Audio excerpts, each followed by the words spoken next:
ഇനി വരാൻ പോകുന്ന കഥയാണ് പറയുന്നത്. മഴ തോരും മുൻപേൽ ഇപ്പോൾ നമ്മുടെ വല്യപ്പച്ചൻ അലീനയെ പുറത്താക്കാൻ വേണ്ടി വന്നിരുന്നെങ്കിലും അദ്ദേഹത്തിന് അലീനയെ കണ്ടപ്പോൾ ഭാര്യ ചിന്നമ്മയെയാണ് ഓർമ്മ വന്നത്. അതായത് സ്റ്റാൻലിയുടെ അമ്മ ചിന്നമ്മയെ പറിച്ചു വച്ചിരിക്കുന്നത് പോലെയാണ് അലീനയുടെ മുഖം.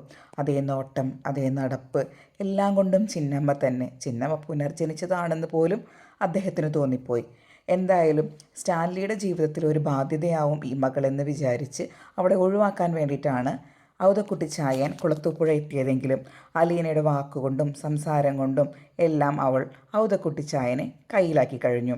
അങ്ങനെ എന്തോ ഒരു ആവശ്യത്തിന് വേണ്ടി പുനലൂർക്ക് തിരിച്ചു പോകാൻ വേണ്ടി ഒരുങ്ങി നിൽക്കുകയാണ് ഔതക്കുട്ടിച്ചായൻ. അന്നേരം അദ്ദേഹം അലീനയോട് പറയും, മോളെ, ഞാൻ പോയിട്ട് നാളെയോ മറ്റന്നാളോ ഇങ്ങ് വരും. ഈ പുനലൂർ എന്ന് പറയുന്നത് ഒരുപാട് അകലെയൊന്നുമല്ല, വേണമെങ്കിൽ ഇന്ന് തന്നെ തിരിച്ചു വരാവുന്നതേ ഉള്ളൂ. പക്ഷേ എനിക്ക് അവിടെ ചില ഇടപാടുകളൊക്കെയുണ്ട് കേട്ടോ.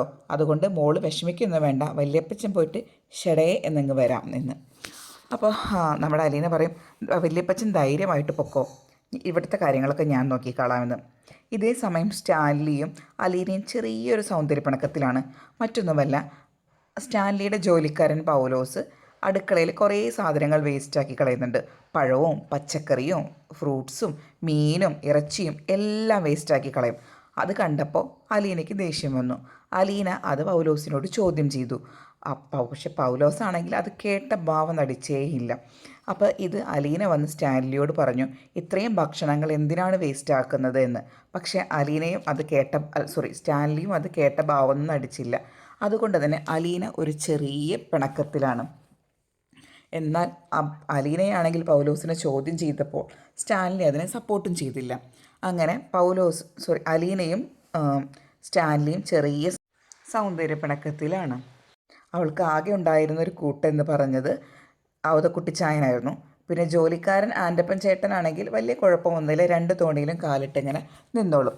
അങ്ങനെ ഔതക്കുട്ടിച്ചായൻ യാത്ര പറഞ്ഞിറങ്ങാൻ നേരത്താണ് കുളത്തൂപ്പുഴ ബംഗ്ലാവിലോട്ട് ഒരു കാറ് വരുന്നത്. ആ കാറിൽ നിന്ന് 2 പേര് പുറത്തോട്ടിറങ്ങി. ഒരു പ്രായം കൂടിയ സ്ത്രീയും ഒരു ചെറിയ പെൺകുട്ടിയും. അവരെ കണ്ടോടുകൂടി ആൻ്റപ്പൻ പെട്ടെന്ന് ഓടിച്ചെന്ന് സ്റ്റാൻലിയുടെ അടുത്തേക്ക് ചെല്ലുകയാണ്.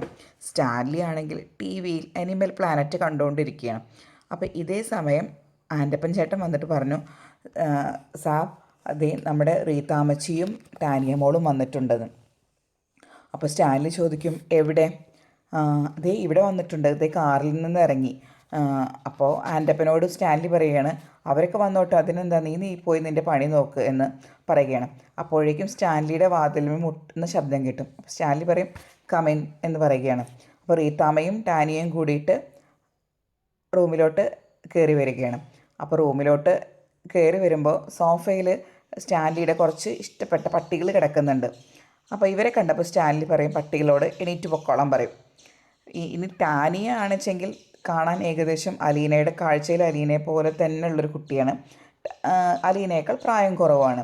ടാനിയ സ്റ്റാൻലിയെ കണ്ട ഉടനെ ഗുഡ് ഈവനിങ് പപ്പ എന്ന് പറയും. സ്റ്റാൻലിയും അതിന് വെരി ഗുഡ് ഈവനിങ് എന്ന് പറയും.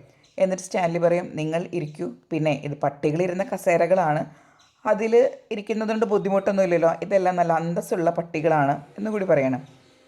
അപ്പോൾ റീതാമയ്ക്ക് ദേഷ്യം വന്നിട്ട് റീതാമ പറയും, ഞങ്ങളുടെ വീട്ടിലൊന്നും പട്ടികൾ എത്ര വളർന്നാലും മനുഷ്യനോളം അന്തസ്സ് അവർക്ക് കിട്ടില്ല. നിങ്ങളുടെ വീട്ടിലെ പട്ടികൾ നിങ്ങളെക്കാൾ ഉയരാൻ പറ്റില്ലെങ്കിലും നിങ്ങൾക്ക് പട്ടികളെക്കാൾ താഴാൻ പറ്റുമെന്ന് എനിക്ക് നന്നായി അറിയാമെന്ന് പറഞ്ഞ് റീതാമ ചൊറിഞ്ഞുകൊണ്ടിരിക്കുകയാണ്. അപ്പോൾ ഈ ചൊറിച്ചിൽ കേട്ടപ്പോൾ സ്റ്റാൻലി ചോദിക്കും, നിങ്ങൾ എന്തൊക്കെയാണ് റീതാമ പറയുന്നത്? ആരാണ് ഇവിടെ തരം താഴുന്നത് എന്നൊക്കെ. അപ്പോൾ റീതാമയ്ക്ക് ദേഷ്യം വന്നു. റീതാമ ചോദിക്കുകയാണ്, സ്റ്റാൻലി, നിങ്ങൾ ഇവിടെ ഒരു വെപ്പാട്ടിയെ കൊണ്ടുവന്ന് താമസിച്ചിട്ടുണ്ടെന്ന് ഇവിടെ പരക്കെ ഒരു സംസാരമുണ്ട്. ഞാൻ അതിനെക്കുറിച്ചിട്ട് ചോദിക്കാനും ഒരു മുന്നറിയിപ്പ് തരാനും വേണ്ടിയിട്ടാണ് ഇങ്ങോട്ട് വന്നിട്ടുള്ളത്. അത് കേട്ടതോടുകൂടി സ്റ്റാൻലിക്ക് ദേഷ്യം വരും. കാരണം റീതാമ ഉപയോഗിച്ച വാക്ക് എന്ന് പറഞ്ഞു കഴിഞ്ഞാൽ അത് വളരെ ഒരു മോശം വാക്കാണ്. അത് കേട്ടതോടുകൂടി സ്റ്റാൻലി പറയും, മര്യാദയ്ക്ക് സംസാരിക്കാൻ പറ്റില്ലെങ്കിൽ ഈ മുറിയിൽ നിന്ന് ഇപ്പോൾ തന്നെ ഇറങ്ങിപ്പോക്കോളാം, ഇല്ലെങ്കിൽ സ്ത്രീയാണെന്നൊന്നും ഞാൻ നോക്കില്ല, അടിച്ചിറക്കും. അത് കേട്ടതോടുകൂടി റീതാമ ഒന്നുകൂടി ചൂടായി. അതെ, നിങ്ങൾക്ക് മര്യാദകേട് കാണിക്കാം, എനിക്കത് ചോദിക്കാൻ പറ്റില്ല. എൻ്റെ അറിവിൽ നിങ്ങൾ എൻ്റെ അനിയത്തി എൽസയെ മാത്രമേ വിവാഹം കഴിച്ചിട്ടുള്ളൂ. അതിലാണെങ്കിൽ നിങ്ങൾക്ക് 3 മക്കളുണ്ട്. അതിൽപ്പെടാതെ ഇപ്പോൾ ഇത് ഏത് മകളാണ് ഈ വന്നിട്ടുള്ളത് എന്ന് ചോദിക്കണം. സ്റ്റാൻലി ആണെങ്കിൽ അതിന് നല്ല ചുട്ട മറുപടി തന്നെ കൊടുക്കും. എൽസമ്മയല്ലാതെ വേറൊരു പെണ്ണ് സ്റ്റാൻലിയുടെ ഒരു മകളെ പ്രസവിച്ചെന്ന് കരുതിയാൽ മതി. ഓഹോ, അത് എവിടുത്തെ അന്തസ്സാ സ്റ്റാൻലി? നിങ്ങൾ നാഴിക്ക് 40 വട്ടം അന്തസ്സിൻ്റെ കാര്യം പറയുന്നവരാണല്ലോ ഈ ഒരു കൊട്ടാരമറ്റംകാർ. എന്നിട്ട് ഇപ്പോൾ വിവാഹത്തിന് മുൻപ് നിങ്ങൾക്ക് വേറൊരു മകൾ വേറൊരു സ്ത്രീയിലുണ്ടായെന്നോ? അത് എന്ത് അന്തസ്സ് കേടാണെന്ന് എന്നൊക്കെ ചോദിക്കുകയാണ് റീത്താമ്മ. കൂട്ടത്തിൽ ചോദിക്കും, നിങ്ങൾ എൻ്റെ എൽസമ്മയെ വഞ്ചിക്കുകയല്ലേ ചെയ്തത്? എൻ്റെ എൽസമ്മയുടെ കഴുത്തിലല്ലേ താലി കിട്ടിയത്? എന്നിട്ട് വേറൊരു സ്ത്രീയിലും മക്കളുണ്ടെന്ന് പറഞ്ഞാൽ എന്താ അതിനർത്ഥം? ഇനി വേറെ എത്ര വെപ്പാട്ടിമാരും വരാനുണ്ട്? അതൊന്നും അറിഞ്ഞാൽ കൊള്ളാം. അത് കേട്ടതോടുകൂടി സ്റ്റാൻലി ഒന്നുകൂടി ചൂടാവും റീത്താമ്മയുടെ അടുത്ത്. റീത്താമ്മയെ, ഞാൻ ആദ്യമേ പറഞ്ഞു മര്യാദയ്ക്ക് സംസാരിക്കണമെന്ന്. വെപ്പാട്ടി എന്നൊരു പ്രയോഗം ഇനി ഇവിടെ കേൾക്കരുത്. സ്റ്റാൻലി നന്നായി തന്നെ താക്കീത് ചെയ്തു. അപ്പോൾ റീത്താമ്മ വീണ്ടും വീണ്ടും സ്റ്റാൻലിയെ ചോദ്യം ചെയ്യുകയാണ്. ഇതുവരെ ഇല്ലാതിരുന്ന ഒരു മകൾ ഇപ്പോഴുണ്ടല്ലോ, പിന്നെ എങ്ങനെ അതുണ്ടായി? റീത്താമ്മയുടെ നല്ല കടുപ്പിച്ച് തന്നെയാണ് ചോദിക്കുന്നത്. അത് ഞാൻ വിവാഹത്തിന് മുൻപേ എൽസമ്മയെ കല്യാണം കഴിക്കുന്നതിന് മുൻപേ എനിക്കൊരു അഫെയർ സംഭവിച്ചു പോയതാണ് എന്ന് പറയുകയാണ്. പിന്നെ എന്തിനാണ് നിങ്ങൾ എൻ്റെ അനുജത്തിയുടെ ജീവിതം നശിപ്പിച്ചത്? ആ സ്ത്രീയെ തന്നെ നിങ്ങൾക്ക് വിവാഹം കഴിച്ചാൽ മതിയായിരുന്നല്ലോ എന്നാണ് റീത്താമ്മ ചോദിക്കുന്നത്. അപ്പോൾ സ്റ്റാൻലി പറയും, ഞാൻ അത് തന്നെയാണ് ആഗ്രഹിച്ചിരുന്നത്, പക്ഷേ അതിന് സാധിച്ചില്ല. അതിന് ഞങ്ങൾ ദൈവം സമ്മതിച്ചില്ല. അതുകൊണ്ട് ഒക്കെ ഇങ്ങനെ പറ്റിപ്പോയി. പക്ഷേ ഇങ്ങനെ ഒരു മകളുണ്ടായതും ഞാൻ അറിഞ്ഞില്ല. 23 വർഷം അവളൊരു അനാഥാലയത്തിലായിരുന്നു ജീവിച്ചത്. ഇപ്പോൾ ഞാനതറിഞ്ഞു, എനിക്കിങ്ങനെ അവളെൻ്റെ മകളാണെന്ന്. അതുകൊണ്ട് ഞാൻ അവളെ വിളിച്ചു കൊണ്ടുവന്നു. അത്രയും മാത്രമേ ഇവിടെ ഉണ്ടായിട്ടുള്ളൂ എന്ന് പറയുകയാണ്. പക്ഷേ ഈ ഉത്തരത്തിലൊന്നും എൽസമ്മയ്ക്ക് തൃപ്തി ഉണ്ടായിരുന്നില്ല. എൽസമ്മ സ്റ്റാൻലിയെ വെല്ലുവിളിക്കുകയാണ്. സ്റ്റാൻലി, നിങ്ങളൊരു കാര്യം മനസ്സിലാക്കിക്കോ. എൽസമ്മയും അവരുടെ മക്കളും ആരുമില്ലാത്തവരൊന്നുമല്ല. പുളിക്കൽ തറവാട്ടിൽ എന്തിനും പോകുന്ന 4 ആങ്ങളമാരുണ്ട് ഞങ്ങൾക്ക്. അവർ ഇപ്പോഴും ജീവിച്ചിരിപ്പുണ്ട്. അവർക്ക് നല്ല ധൈര്യമുണ്ട്. നിങ്ങളെ വന്ന് ചോദ്യം ചെയ്യാനും നിങ്ങളെ ഒതുക്കാനും ഒക്കെ അവരെ കൊണ്ട് പറ്റും. പിന്നെ നിങ്ങൾ കാരണം ഇപ്പോൾ ബുദ്ധിമുട്ടുന്നത് നിങ്ങളുടെ മക്കൾ കൂടിയാണ്. ഈ നിൽക്കുന്ന ടാനിയ മോളെ കണ്ടില്ലേ? അവൾ കോളേജിലോട്ട് പോകുമ്പോൾ ഒരാൾ അവളോട് ചോദിക്കുകയാണ്, നിൻ്റെ അപ്പന് പണ്ടുണ്ടായ ഒരു ബന്ധത്തിലുള്ളൊരു കുട്ടി വന്നെന്ന് കേട്ട് കഴിഞ്ഞാൽ അതിനെക്കുറിച്ച് ചോദിച്ചു കഴിഞ്ഞാൽ അവൾ എന്ത് മറുപടി പറയും എന്ന് ടാനിയെ ചൂണ്ടിക്കാണിച്ചുകൊണ്ട് എൽസമ്മ ചോദിക്കുകയാണ്. അതിനൊന്നും സ്റ്റാൻലിക്ക് ഒരു വ്യക്തമായ മറുപടി ഒന്നുമില്ല. അങ്ങനെ ദേഷ്യപ്പെട്ടിട്ട് റീത്താമ്മയും ടാനിയയും കൂടി അവിടെ നിന്ന് പോകാൻ നിൽക്കുകയാണ്. ഇതേ സമയം ആൻ്റപ്പൻ അവിടെ നിൽക്കുന്നത് കാണാം. അപ്പോൾ റീത്താമ്മ ചോദിക്കും, ആൻ്റപ്പ, ഏതാണ് അവളുടെ മുറി? എനിക്ക് അവളെ ഒന്ന് കാണണമെന്ന്. അപ്പോൾ ആൻ്റപ്പൻ ഒന്നും മിണ്ടാതെ മുറി ചൂണ്ടി കാണിക്കുകയാണ് ചെയ്യുന്നത്.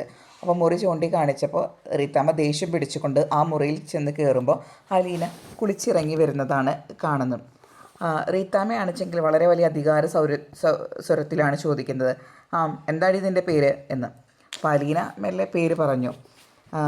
അത് കേട്ടതോടുകൂടി റീത്താമ്മ പറയും, ഓ, നീ അവൻ്റെ പേരിലുള്ള സ്വത്ത് മോഹിച്ച് ഇറങ്ങി തിരിച്ചിരിക്കുകയാണല്ലേ. പക്ഷെ നീ ഒന്ന് വിചാരിച്ചോ മോളെ, 90 ദിവസത്തിനുള്ളിൽ നിന്നെ ഞാൻ ഇവിടെ നിന്ന് ഓടിക്കും എന്ന് പറഞ്ഞ് റീത്താമ്മ ദേഷ്യപ്പെട്ടിട്ട് അവിടെ നിന്ന് ഇറങ്ങിപ്പോവുകയാണ്.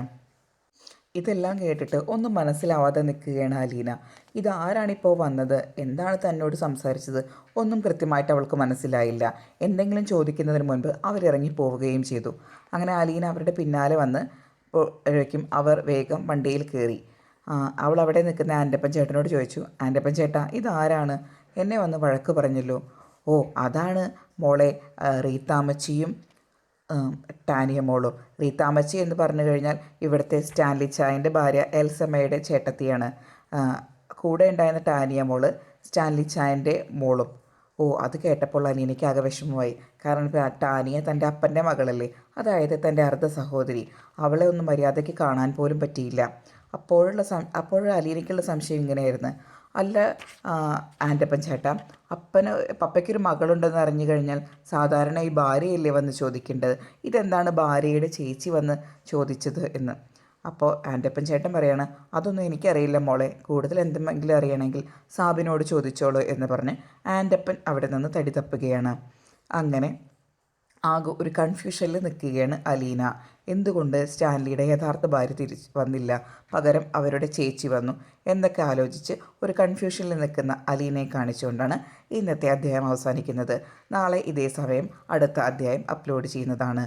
കൂടുതൽ നേരത്തെ ഇതിൻ്റെ കഥയും വിശേഷങ്ങളും അറിയാൻ നിങ്ങളാദ്യം ഈ ചാനലൊന്ന് സബ്സ്ക്രൈബ് ചെയ്ത് ബെൽ ബട്ടൺ അമർത്തുക. താങ്ക്